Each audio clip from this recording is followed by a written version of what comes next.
Now I'm going to go over the eye. And the eye really, you have to look at it three-dimensionally to see everything. So I'm going to spend some time first kind of showing you the different parts of the eye three-dimensionally. Okay? This looks just like the ear, this looks remarkably like the picture in your book. So it's not too hard to learn the different parts. But there are 3 layers to the eye. The outermost layer is white. See? And you can see the white of the eye when you look at someone's eye straight on. This is called the sclera, the white part of the eye. If you follow the sclera anteriorly, you will see that it becomes clear. This clear part is the cornea. Those two form the outermost layer of the eye. The middle layer of the eye is very dark. You can see it here. Very dark in color. It's called the choroid when it's back here. And you can follow the dark part, the dark layer of the eye anteriorly. And then look, the choroid becomes thicker here and here and turns red. I'm trying to get the light shining just right. See, and it turns red. Yep. So this thick red part here is the ciliary body. You can see strings if you look closely. See those white strings? They are the suspensory ligament. Now remember, three-dimensionally, the ciliary body goes all the way around the eye in a circle. So do the suspensory ligaments.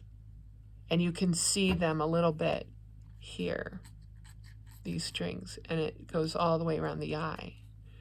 So we're still in the middle layer of the eye. When you move anteriorly even more, we see the iris. So the ciliary body has these white strings coming out, and those white strings are the suspensory ligament. They attach the ciliary body to the lens. So this is the lens right there. And then the ciliary body, when you move anteriorly, turns into the iris. The iris is the colored portion of the eye. In the center of the iris is a hole called the pupil. The ciliary body is a smooth muscle that controls the shape of the lens through these suspensory ligaments.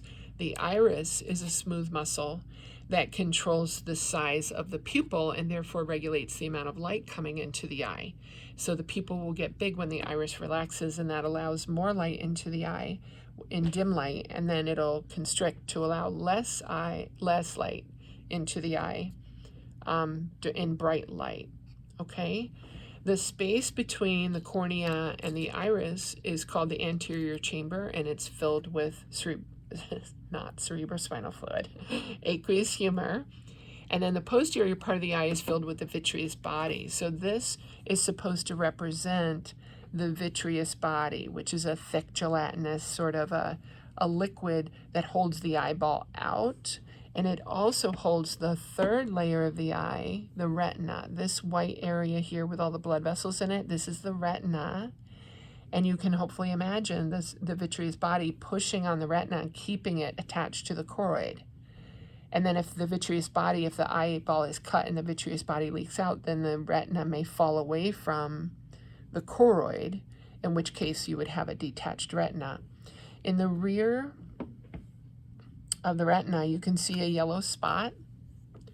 This is the macula lutea / fovea centralis. They don't really distinguish between the two, and they're both located in the same place, so I'm just going to say you can call them either one.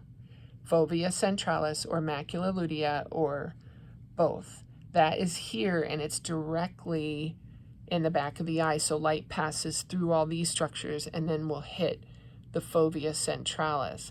This is the optic nerve, and the optic nerve, where it leaves the eye, you can't see in this model, but that's where the optic disc is. But you won't be identifying that in lab because you can't actually see it on this model. So your lab manual lists this as the fovea centralis, but just remember but it's in the same location as the macula lutea.